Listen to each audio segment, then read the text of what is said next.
વિદ્યાર્થી મિત્રો કેમ છો? મજામાં? ઓકે વેલ, તો ગઈકાલે આપણે સરસ મજાનું કક્ષકોનું સંમિશ્રણ જોયું હતું, ધન સંમિશ્રણ, ઋણ સંમિશ્રણ અને શૂન્ય સંમિશ્રણ. ક્લિયર છે? એમાં ત્યાંથી આજે આપણે આગળ વધીએ. પહેલાં તો સાદું સંમિશ્રણ છે. સાદા સંમિશ્રણને આધારે કક્ષકો જે છે એનો આકાર જાણી શકાતો નથી, અને મેં તો તમને કાલે એવું ઘાંટા પાડીને કીધું હતું કે ભાઈ તમારું જ્યારે સહસંયોજક બંધ બને એટલે હંમેશા કેવો હોય તો કે ભાઈ દિશાકીય હોય. જ્યારે આઈની બદલે દિશાકીય હોતો નથી. બરાબર? આવી બહુ સ્પષ્ટતા કરી હતી, બહુ તાણીને મેં વાતો કરી હતી. તો પહેલાં એક જરાક મસ્ત મજાનું સેન્ટેન્સ લખાવી દઉં, પછી આપણે એના વિશે ડિટેલમાં વાત કરીએ. સમજો કે ભાઈ તમારો જે બંધ બને છે, સોરી સંમિશ્રણ થાય છે, આ સંમિશ્રણ જો ધન હોય ને તો અને તો જ બંધ બને છે, તો જ સહસંયોજક બંધ બને. જો ધન સંમિશ્રણ ન હોય તો સહસંયોજક બંધ બનશે નહીં. જો સંમિશ્રણ ધન હોય તો જ સહસંયોજક બંધ બને છે. ઋણ કે શૂન્ય સંમિશ્રણમાં બંધ બનતો નથી. This is the most important thing. બરાબર છે? અહીંયા નોંધ લખી નાખજો, અને આ નોંધ તમારે બધા ફરજિયાત યાદ રાખવાની છે. બરાબર છે? અહીંયા નોંધ લખી છે, અને કમ્પલસરી ધન સંમિશ્રણ હશે તો જ સહસંયોજક બંધ બને. જો ધન સંમિશ્રણ નહીં તો સહસંયોજક બંધ પણ નહીં. એટલે બધી વાત ક્લિયર થાય છે? ઓકે, હવે ત્યાંથી આગળ જઈએ કે સાહેબ સાદું સંમિશ્રણ હોય તો દિશાકીય ગુણધર્મ કેમ નથી એ જરાક જોઈએ. તો સમજો કે ભાઈ હું એક મિથેનનું જ એક્ઝામ્પલ લઈ લઉં છું, ખાસ યાદ રાખવા જેવી વાત છે. બરાબર છે? સાદું સંમિશ્રણમાં કોનું ઉદાહરણ લઉં છું? મિથેનનું ઉદાહરણ લઉં છું. હવે મિથેનની અંદર મધ્યસ્થ પરમાણુ પણ છે તો એ કાર્બન છે, કારણ કે હાઇડ્રોજન ક્યારેય મધ્યસ્થ પરમાણુ હોતા નથી. પરમાણુ ક્રમાંક 6. ઇલેક્ટ્રોન રચના શું છે? Helium 2s2 2p2. આ એની ઇલેક્ટ્રોન રચના છે. કોની ઇલેક્ટ્રોન રચના લખી છે? કાર્બનની. હવે છે એને આપણે જરાક ચિતારના સ્વરૂપમાં લખીએ તો આવી રીતે એની ઇલેક્ટ્રોન રચના જોવા મળશે. બરોબર છે? અને આ ધરા અવસ્થાની ઇલેક્ટ્રોન રચના છે. ધરા અવસ્થા. હવે તમારા કાર્બનને થોડી ઉર્જા મળે એટલે એનો ઇલેક્ટ્રોન 2s કક્ષકનો ઇલેક્ટ્રોન ઉત્તેજિત થઈ અને 2p કક્ષકમાં જાય છે. ઉત્તેજિત અવસ્થાનો અર્થ કે સ્ટાર સ્વરૂપે લખું છું. બરાબર? એટલે અહીંયા ઇલેક્ટ્રોન રચના શું જોવા મળશે બેટા?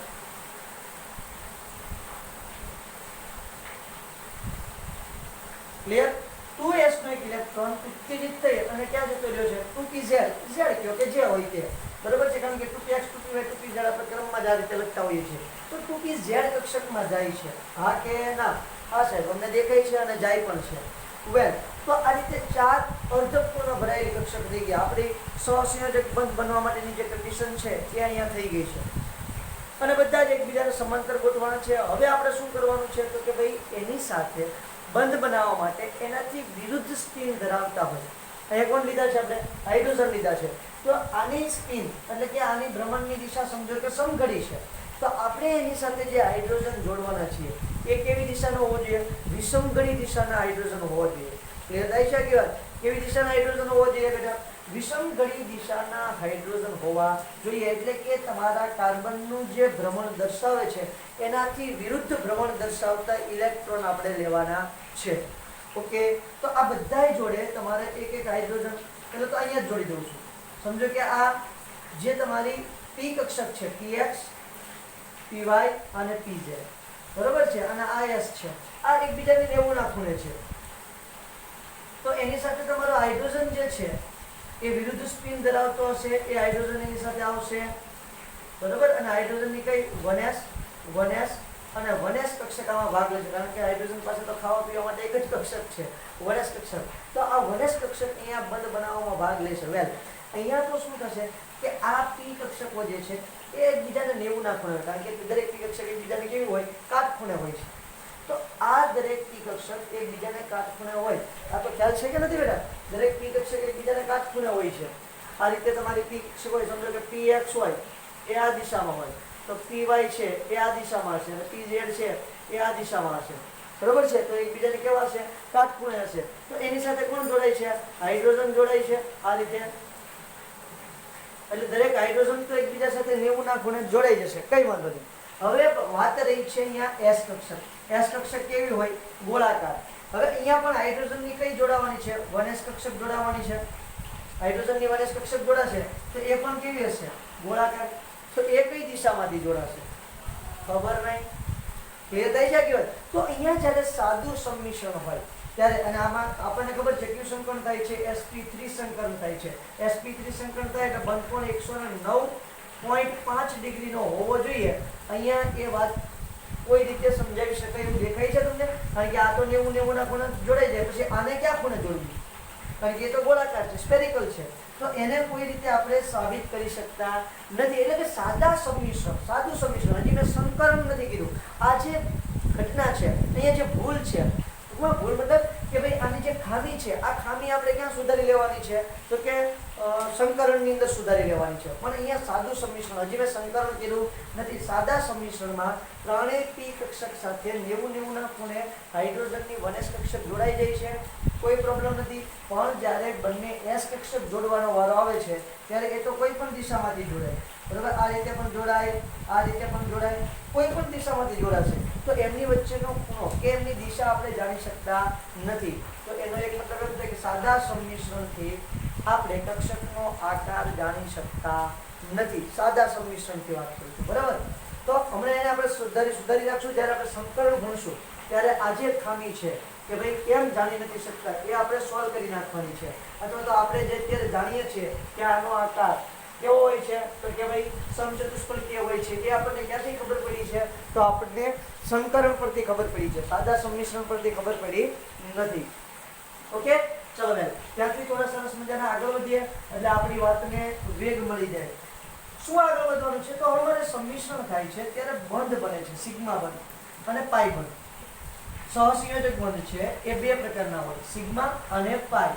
હવે બે પ્રકારના સહસંયોજક બંધ તમને જોવા મળશે. તો સિગ્મા બંધ ક્યારે બને અને પાઈ બંધ ક્યારે બને એ મારે જરાક જોવું છે. પછી આપણે સંકરણની વાત પર આગળ વધશું, કારણ કે શબ્દ વારંવાર આવશે, સિગ્મા બંધ અને પાઈ બંધ, સિગ્મા બંધ અને પાઈ બંધ. આ શબ્દ વારંવાર આપણી નજર સમક્ષ આવવાનો છે. તો સિગ્મા બંધ ક્યારે બને અને પાઈ બંધ ક્યારે બને એ આપણને ખબર હોવી જોઈએ.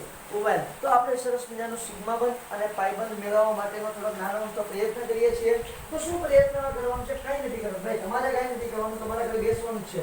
સંમિશ્રણ ના પ્રકાર અને સહસંયોજક બંધનો સ્વભાવ. સિગ્મા છે એ પાઈ બંધ છે, સહસંયોજક બંધની પ્રકૃતિ કરતો પણ ચાલશે. કાંઈ લખું છું સહસંયોજક બંધનો સ્વભાવ અથવા તો પ્રકૃતિ.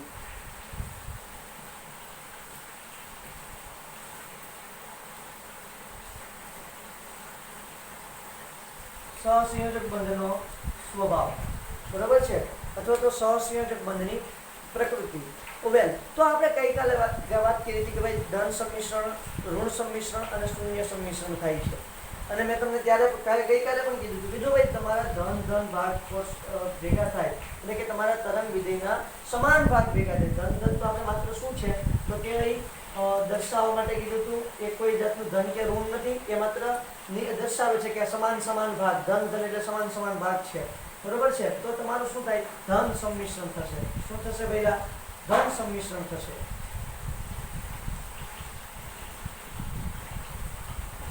બરોબર છે, આ રીતે ધન સંમિશ્રણ થાય. જો આવું સંમિશ્રણ થાય તો જ તમારું બંધ બનશે, અધરવાઇઝ નહીં બને.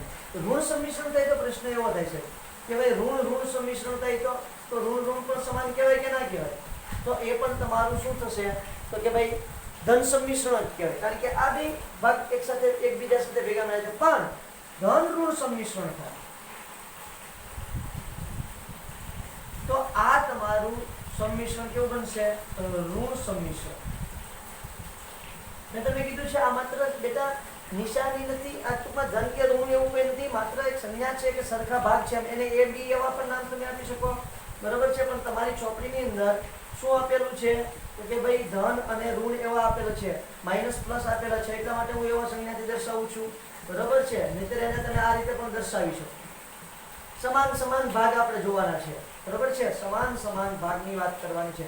જો સમાન તરંગ વિધેય ભેગા થાય, જો સમાન તરંગ વિધેય ભેગા થાય તો ધન સંમિશ્રણ, અને જુદા જુદા તરંગ વિધેય ભેગા થાય તો ઋણ સંમિશ્રણ. પણ આ બે કેવા છે? સમાન છે, તો એને પણ ધન સંમિશ્રણ કહેવાય. ઓકે, તમારે પુસ્તકમાં નથી આપેલું, પણ આવું ક્યારે પૂછી નાખીએ તો મૂંઝાવાની જરૂર નથી કે નથી હેબતાઈ જવાની જરૂર.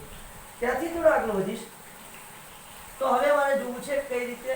એક તો ફિક્સ થઈ ગયું કે ભાઈ જ્યાં ધન સંમિશ્રણ હશે ત્યાં જ બંધ બનશે. હવે સિગ્મા હોય, પાઈ હોય, જે બનવું હોય બને, પણ સંમિશ્રણ કેવું છે? ફરજિયાત ધન હશે. સિગ્મા અને પાઈ પછી આપણે જોઈએ, પ્રકૃતિ આપણે સ્વભાવ આપણે પછી જોઈએ કે ભાઈ સિગ્મા બને છે કે પાઈ. પહેલા તો કેવું સંમિશ્રણ હોવું જોઈએ? ધન સંમિશ્રણ હોવું જોઈએ. આ કાયમ તમારા મગજમાં રાખવાનું છે. ઓકે, ચાલો હવે તો આપણે સરળ એની પ્રકૃતિ સમજવાનો પ્રયત્ન કરીએ. જ્યારે સમજો કે આને બંધ ધરી કીધી છે, બરોબર, ઝેડ અક્ષ છે, જો અલગ અલગ છે. અહીંયા ઇનઓર્ગેનિક ભણીએ છીએ એટલે ઝેડ અક્ષને બંધ ધરી કીધી છે. ઓર્ગેનિક ની અંદર એક્સ ને બંધ ધરી કીધી છે, બરોબર છે. મેં તમને ગઈકાલે પણ કીધું હતું કે ભાઈ કોઈક આને એક્સ કે, વાય કે ને ઝેડ કે, અથવા તો કોઈક આને એમ કે ભાઈ આ એક્સ છે, આ વાય છે ને આ ઝેડ છે. કોઈક આને ઝેડ કે, કોઈક આને ઝેડ કે. હવે અલગ અલગ છે. ઓર્ગેનિક વાળા હોય તો એ આને ઝેડ કહે છે, આ રીતે ગોઠવશે, અને ઇનઓર્ગેનિક છે તો આ રીતે ગોઠવે છે. આ તો કોઈ વાંધો નહીં, બરોબર છે. આપણે તો શું જોવાનું છે? આપણે કામ આરે મતલબ રાખવાનું છે. એટલે થાય છે એવું કે અહીંયા તમને છે ને ઇનઓર્ગેનિક જે છે ને એની અંદર શું કહે છે તો કે ભાઈ તમારી જે પીઝેડ કક્ષકો છે એ સિગ્મા બંધ બનાવે છે, એવું કહે છે. જ્યારે ઓર્ગેનિક ની અંદર એક્સ પીએક્સ છે એ સિગ્મા બંધ બનાવે, એવું કહે છે. હા, તો કોઈ વાંધો નહીં બેટા. આડી બંધ ધરી હશે એ મેઇન શું છે તો કે ભાઈ બંધ ધરી, જે આડી જે ધરી છે એને બંધ ધરી કહે છે.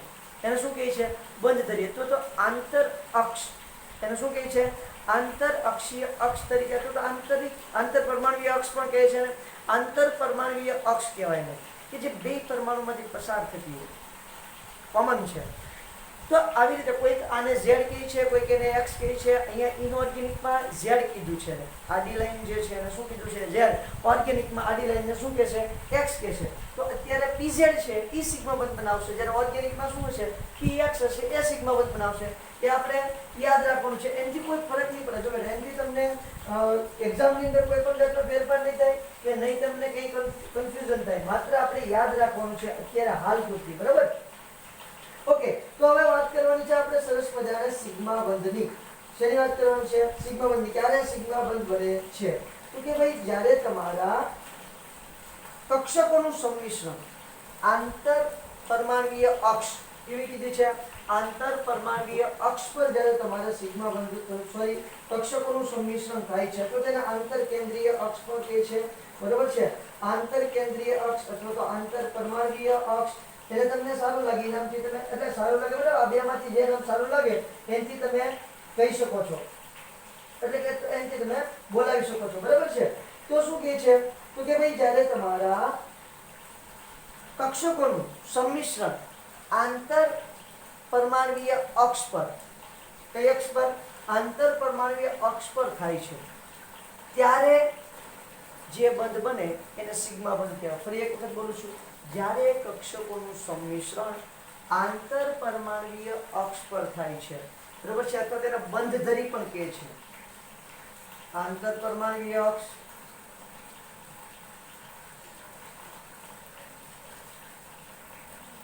અથવા બંધ ધરી. આંતર પરમાણુય અક્ષ અથવા તો બંધ ધરી, બરાબર છે. એને તમે આંતર પરમાણુય અક્ષ પણ કહો છો, બંધ ધરી કહો છો, આંતર કેન્દ્રીય અક્ષ પણ કહે છે. આંતર કેન્દ્રીય લખીને પૂછું.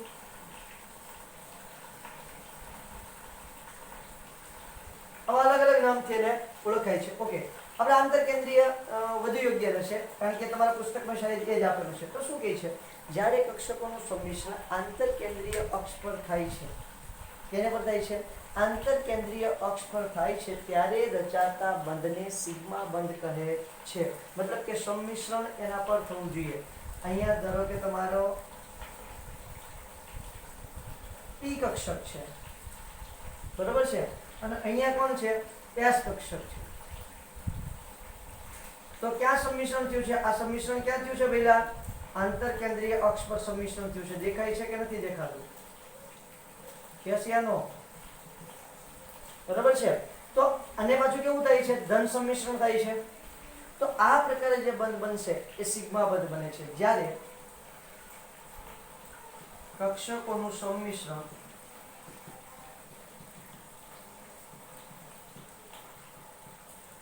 આંતર કેન્દ્રીય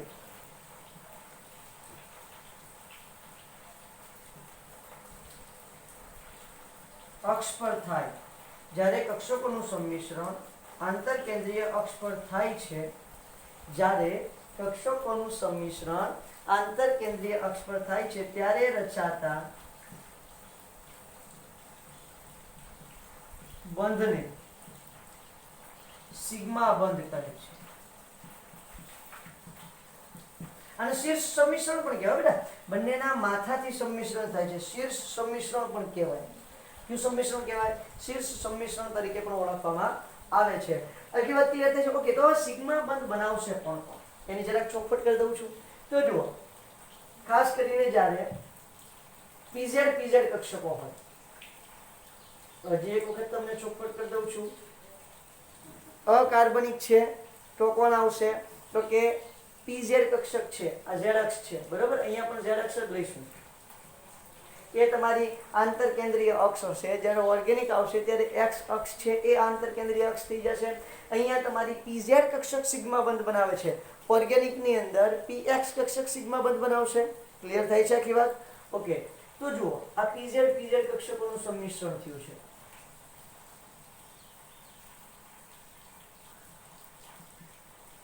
બંધ ધરી પર અથવા તો આંતર કેન્દ્રીય અક્ષ અથવા તો આંતર પરમાણ્વીય અક્ષ પર સંમિશ્રણ થયું છે. યસ, તો અહીંયા બનશે સિગ્મા બંધ. એટલે પીઝેડ વચ્ચે બને કયો બંધ બનશે? સિગ્મા બંધ. સિગ્મા બંધને આ રીતે દર્શાવે છે, બરાબર છે? 6 આકારનું છે, પણ એને 6 નહીં કહેવાનું, એને સિગ્મા બોલવાનું. ક્લિયર થઈ છે? આને શું કહેશું? સિગ્મા. સિગ્મા તમારે ગણિતમાં આ રીતે આવે છે. આને પણ સિગ્મા જ કહેવાય અને આને પણ શું કહેવાય? સિગ્મા. ઓકે, ચાલો ગણતરીની વાત આવશે ત્યારે આવડાને સિગ્મા કહેશું. આ સિગ્માનો ઉપયોગ કરીએ છીએ. અને જ્યારે બંધની વાત આવે છે ત્યારે આપણે આ સિગ્માનો ઉપયોગ કરશું. વેલ, ત્યાર પછી જુઓ, અહીંયા શું છે? તો કે પી ઝેડ કક્ષક છે. હા સાહેબ, એ તો અમને દેખાય છે. અને બીજી લઈ લઉં છું એસ કક્ષક. તો એમની વચ્ચે જે સંમિશ્રણ થાય છે તો એને પણ કયું આવે? Plus plus. ધન સંમિશ્રણ કમ્પલસરી કયું સંમિશ્રણ જોશે બેટા? ધન સંમિશ્રણ જ મારે જોઈશે. એ સિવાય કોઈ જાતનું સંમિશ્રણ હાલશે નહીં. તો અહીંયા પણ શું આવશે? પીઝેડ અને એક્સ. તો આ પણ શું થશે? સિગ્મા બંધ થશે. હા કે ના? યસ. તો હજી જુઓ, બે એસ કક્ષકોનું સંમિશ્રણ થાય. કઈ કક્ષકોનું સંમિશ્રણ થાય પેલા? બે એસ કક્ષકોનું સંમિશ્રણ થાય. આને પણ આપણે કહેશું એસ અને આને પણ કહેશું એસ. એ પણ બંધ ધરી પર થાય છે, આ સાઈડ થાય છે. તો અહીંયા પણ કયો બંધ બનશે? સિગ્મા બંધ બને છે. તો અહીંયા 3 જગ્યાએ સિગ્મા બંધ બનશે. એસ કક્ષક વચ્ચે, પીઝેડ અને એસ આવશે. પીઝેડ અને એસ કક્ષક વચ્ચે, પીઝેડ અને પીઝેડ કક્ષક વચ્ચે તમને સિગ્મા બંધ બનતા જોવા મળશે. Is that clear? ઓકે, વાત આવે છે હવે પાઈ બંધની. આની વાત કરવી છે પાઈ બંધની. આ વાત સમજી ગઈ બેટા? જરાક નોટ કરી લેવાની. જો કે તમારા પુસ્તકમાં આપેલું જ છે, પણ સરસ મજાનું અલગથી તમે નોટ બનાવશો તો તમને વધારે સારું પડશે અને વધારે સરળ પણ પડશે. ઓકે, ત્યાંથી થોડા આગળ વધીએ. તો આગળ વધશું એટલે ખ્યાલ આવશે. હવે આપણે જોવાનું છે પાઈ બંધ. કોણ જોવાનું છે? પાઈ બંધ. વેલ, પાઈ બંધ કોને કહેવાય? તો સાહેબ બંધ ધરી જે છે, બંધ ધરી પર જ્યારે સંમિશ્રણ ન થાય અથવા તો આંતર કેન્દ્રીય અક્ષ પર સંમિશ્રણ ન થાય, બંધ ધરી અથવા તો આંતર કેન્દ્રીય અક્ષ પર સંમિશ્રણ ન થાય, એને આપણે શું કહેશું? તો ત્યારે જે પાઈ બંધ, ત્યારે જે સહસંયોજક બંધ બને છે એને આપણે પાઈ બંધ તરીકે ઓળખશું. જ્યારે બે કક્ષકોનું સંમિશ્રણ બંધ ધરી પર અથવા તો આંતર કેન્દ્રીય અક્ષ પર ન થાય, જ્યારે કક્ષકોનું સંમિશ્રણ બંધ ધરી અથવા તો આંતર કેન્દ્રીય અક્ષ પર ન થાય ત્યારે બનતા સહસંયોજક બંધને પાઈ બંધ તરીકે ઓળખવામાં આવે છે. બરાબર છે? પાઈ બંધ. પાઈ બંધને આ રીતે દર્શાવે. જો કે પાઈને તો તમે બધા બહુ સારી રીતે ઓળખતા હશો. બરાબર છે? જ્યારે કક્ષકોનું સંમિશ્રણ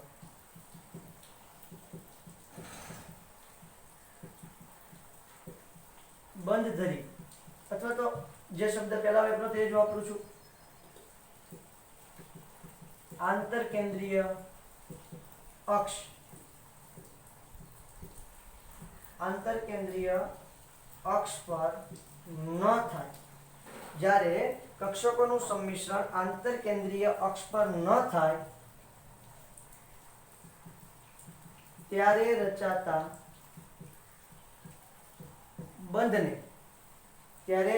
બંધને શું કહેવાય છે? પાયબંધ કહે છે. તો સાહેબ ક્યાં થાય? આંતરકેન્દ્રીય અક્ષ પર ન થાય ક્યાં થાય? તો કે અક્ષની આ સંમિશ્રણ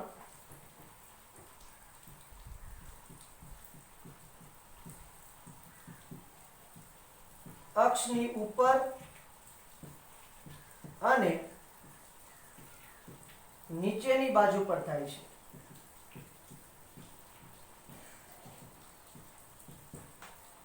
આ સંમિશ્રણ અક્ષની ઉપર અને નીચેની બાજુ પર થાય છે. મતલબ કઈ રીતે છે? સમજો કે આ સામાન્ય રીતે ક્યાં જોવા મળશે આપણે જોઈ લઈએ. સમજો કે ભાઈ આ તમારી આંતરકેન્દ્રીય અક્ષ છે PZ, બરોબર છે? Z અક્ષ આપણે PZ નથી કહેતા, Z અક્ષ કહીએ છીએ કારણ કે અહીંયા કોઈ P છે નહીં. હવે જુઓ અહીંયા જે તમારું સંમિશ્રણ થાય છે, ધ્યાન આપજો બેટા. રેડી? ઓકે. તો આ આંતરકેન્દ્રીય અક્ષ છે, બંનેના કેન્દ્રમાંથી પસાર થાય છે, પણ સંમિશ્રણ ક્યાં થાય છે? જુઓ, કક્ષકોનું સંમિશ્રણ ક્યાં થાય છે? અક્ષની ઉપર અને નીચેની બાજુ તરફ થાય છે. દેખાય છે?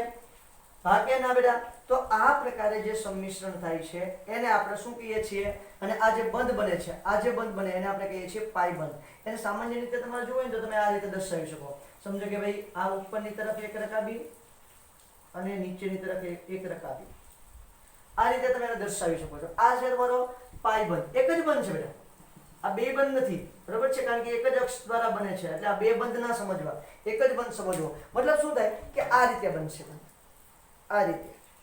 આ તમારી આંતરકેન્દ્રીય અક્ષ હોય તો એની ઉપર અને નીચે, બરોબર છે? તો તમે એને આપણી સાદી ભાષામાં સમજાવો તો હું તમને આમ સમજાવી શકું, બરોબર છે? આ તમારી અક્ષ છે, આંતરકેન્દ્રીય અક્ષ, તો એની ઉપર અને નીચેની સાઈડ આ રીતે બંધ બનશે, રકાબી જેવા આકારમાં બનશે. આ એક જ પાયબંધ છે.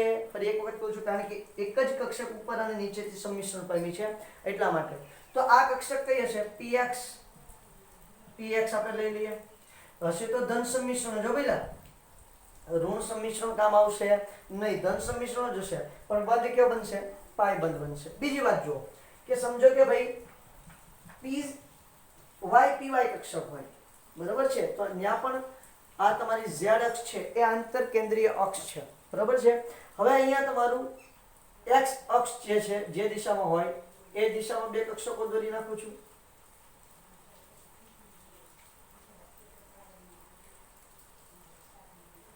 ક્લિયર થાય છે? વેલ, ચાલો. તો આ રીતે મસ્ત મજાનું અહીંયા પણ ધન સંમિશ્રણ. તો અહીંયા જુઓ, અક્ષની ઉપર અને નીચે, આ તમારી આંતરકેન્દ્રીય અક્ષ છે એની ઉપર અને નીચે તમને સંમિશ્રણ થતું જોવા મળશે. તો અહીંયા પણ કેવો બંધ બનશે? પાયબંધ. PY પાયબંધ, અહીંયા પણ પાયબંધ, બરોબર? આવી સાદી વ્યાખ્યા લીધી. તો અહીંયા જો સંમિશ્રણ ક્યાં થશે? તો કે બંને જે અક્ષ સંમિશ્રણ પામતી જે તમારી કક્ષકો છે એની અક્ષ એકબીજાને સમાંતર છે. સંમિશ્રણ પામતી કક્ષકોની અક્ષ આની અક્ષ છે અને આની અક્ષ છે, એકબીજાને કેવી છે? સમાંતર છે. અને આંતરકેન્દ્રીય અક્ષને લંબ હોય છે. પાયબંધમાં સંમિશ્રણ પામતી બંને કક્ષકોની અક્ષ એકબીજાને સમાંતર અને આંતરકેન્દ્રીય અક્ષને કેવી હોય છે? લંબ હોય છે. અહીં સંમિશ્રણ પામતી કક્ષકો ની અક્ષ એકબીજાને સમાંતર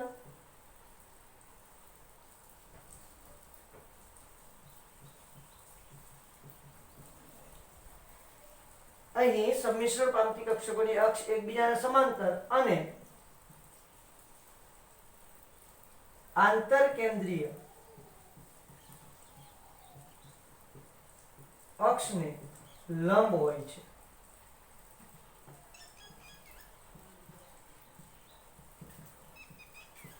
બહુ સીધી વાત છે, કઈ આમાં લાંબી ધાર મારવાની છે નહીં, પણ સમજવું થોડુંક ઇમ્પોર્ટન્ટ છે. બરાબર છે? તો આ છે તમારે સિગ્મા અને પાઈ બંધની વાત. હવે જરાક એની વચ્ચે ફટાફટ એની વચ્ચે જે ડિફરન્સ છે, એની વચ્ચેનો તફાવત છે, એ તફાવત જોઈ લઈએ છીએ આપણે. આઈ હોપ કે તમને સિગ્મા અને પાઈ બંધ સમજાઈ ગયા હશે. બરાબર છે? એની વચ્ચે શું તફાવત છે એ ફટાફટ તફાવતના મુદ્દા જોઈ લઈએ. બહુ ઇન્ટરેસ્ટિંગ વાત થશે અને મજા પણ આવશે. જો કે આના પરથી તમે બનાવીને લખી પણ શકો છો, પણ એક વખત ફટાફટ બતાવી દઈએ તો તમને ખ્યાલ આવશે. બરાબર છે? અહીંયા લખી નાખું છું સિગ્મા બંધ અને અહીંયા લખી નાખું છું પાઈ બંધ. સિગ્મા બંધ અને પાઈ બંધ. ઓકે, વેલ, ચલો સ્ટાર્ટ કરો. તો જો અહીંયા શું થશે તો કે સહસંયોજક બંધ આંતરકેન્દ્રીય અક્ષ પર બંધન પામતી પરમાણુય કક્ષકોના છેડાથી સંમિશ્રણથી રચાય છે. અને પેલી સાઈડ શું થશે તો કે ભાઈ તમારા જે આંતરકેન્દ્રીય અક્ષ છે, આ અક્ષથી દૂરની બાજુ એટલે કે ઉપર અને નીચેની બાજુ કક્ષકોનું સંમિશ્રણ થઈને પાઈબંધ રચાય છે. બરાબર છે? અહીંયા શું થાય છે? આંતરકેન્દ્રીય અક્ષ પર કક્ષકોના છેડાના સંમિશ્રણથી રચાય છે. મતલબ કે આ રીતે આ એક છેડો અને આ બીજો છેડો, છેડાનું સંમિશ્રણ થયું. ઓકે, અહીંયા શું થાય છે તો કે ભાઈ આંતરકેન્દ્રીય અક્ષ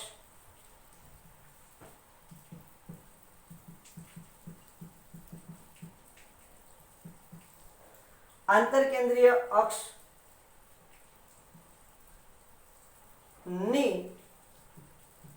ઉપર અને નીચેની બાજુ પર રચાય છે.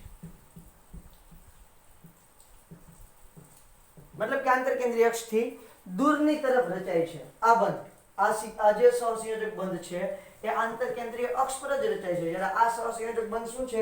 આંતરકેન્દ્રીય અક્ષથી દૂર ઉપર અને નીચેની બાજુ તરફ રચાય છે. બરાબર? અહીં પરમાણ્વીય કક્ષકોનું સંમિશ્રણ વધુ પ્રમાણમાં થાય છે, જ્યારે અહીંયા કક્ષકોનું સંમિશ્રણ ઓછા પ્રમાણમાં થાય છે. યાદ રાખવાનું છે. તો એના પરથી એક વસ્તુ કોમન થઈ ગઈ. આ બંધ કેવો હશે? મજબૂત. જ્યારે પાઈ બંધ કેવો હશે? નિર્બળ. અહીં કક્ષકોનું સંમિશ્રણ વધુ પ્રમાણમાં થાય છે. અહીંયા શું હશે? કક્ષકોનું સંમિશ્રણ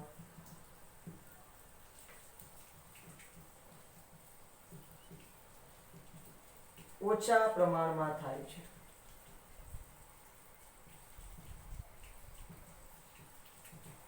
અહીં કક્ષકોનું સંમિશ્રણ વધુ પ્રમાણમાં થાય છે, જ્યારે અહીંયા કક્ષકોનું સંમિશ્રણ શું થાય છે? ઓછા પ્રમાણમાં થાય છે. ક્લિયર થઈ જાય કે ઓકે? તો એનો મતલબ શું થાય છે? સિગ્મા બંધ કેવો હોય? કક્ષકોનું સંમિશ્રણ વધારે થાય. અને ગઈકાલે મેં કીધું જેમ કક્ષકોનું સંમિશ્રણ વધારે તેમ બંધની પ્રબળતા કેવી હોય? વધારે હોય.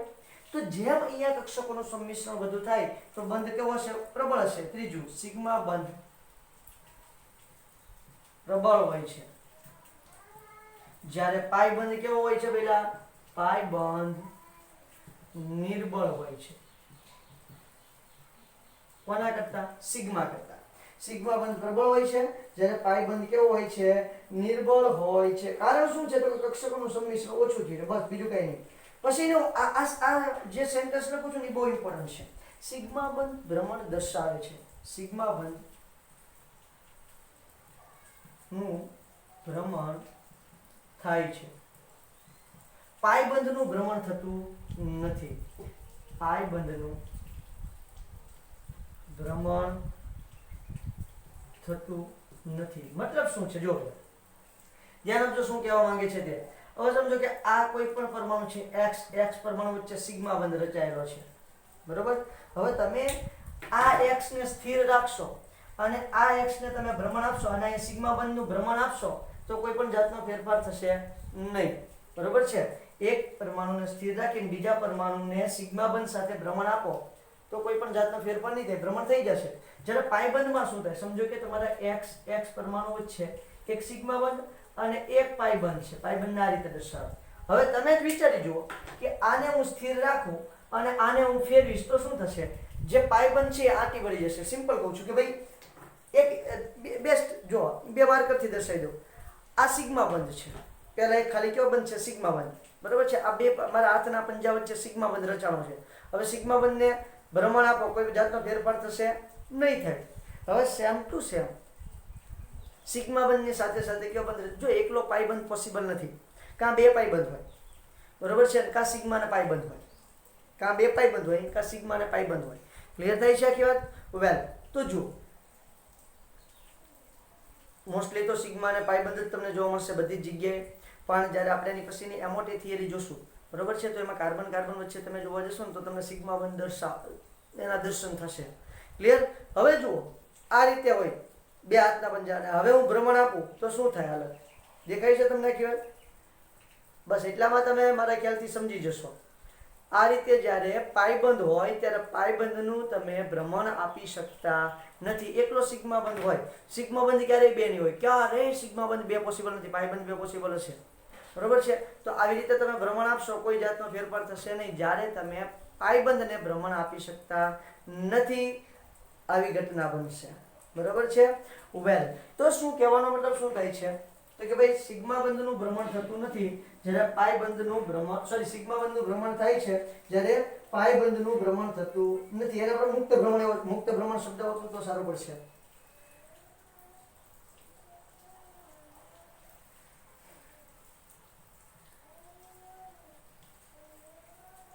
ઓકે, ચલો હવે ત્યાંથી આગળ જઈએ તો પાંચમો મુદ્દો શું કહે છે કે જે સંયોજકતા કક્ષકો સંકરમાં ભાગ લે છે તેનાથી સિગ્મા બંધ બને છે. અને જે સંયોજકતા સંકરણ જે સંયોજકતા કક્ષકો સંકરણમાં ભાગ લે છે, હમણાં સમજાવું છું, સંકરણ જોશું ત્યારે આ વસ્તુ વધારે સમજાશે. સંયોજકતા કક્ષકો સંકરણમાં ભાગ લે છે તેનાથી સિગ્મા બંધ બને છે.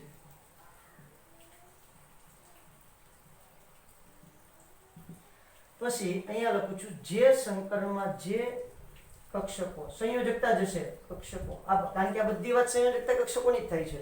જે કક્ષકો સંકરણમાં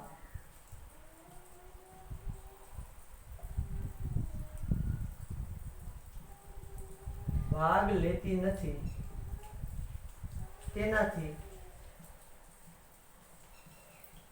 પાયબંધ બને છે. જે સંયોજકતા કક્ષકો સંકરણમાં ભાગ લે છે તેનાથી સિગ્મા, અને જે ભાગ નથી લેતી તેનાથી શું બને છે? પાયબંધ બને છે. હવે જરા કહી દઈએ, સિગ્મા કોણ બનાવે છે અને પાય કોણ બનાવે છે? બસ ક્લિયર. SS SPZ, અથવા તો ખાલી P રાખું વધારે સારું પડશે, બરાબર છે, PZ કરતા. SS SP અને PP, આ PP કક્ષકો જે છે આ સિગ્મા બંધ બનાવે છે. સિગ્મા બંધ બનાવે છે. ઓકે, ચલો અહીંયા શું થાય છે તો કે અહીંયા P કક્ષકો જ માત્ર સિગ્મા, સોરી, પાઈ બંધ બનાવે છે. બરાબર છે. એમાં તે કોણ આવશે? PX અને PY. PP કક્ષકો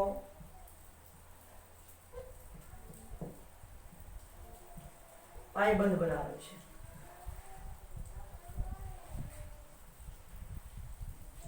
ક્લિયર છે? ચલો, એટલે સુધીની મસ્ત મજાને એના તમારે તફાવત યાદ રાખવાના છે. આ છે સિગ્મા અને પાઈ બંધની વાતો.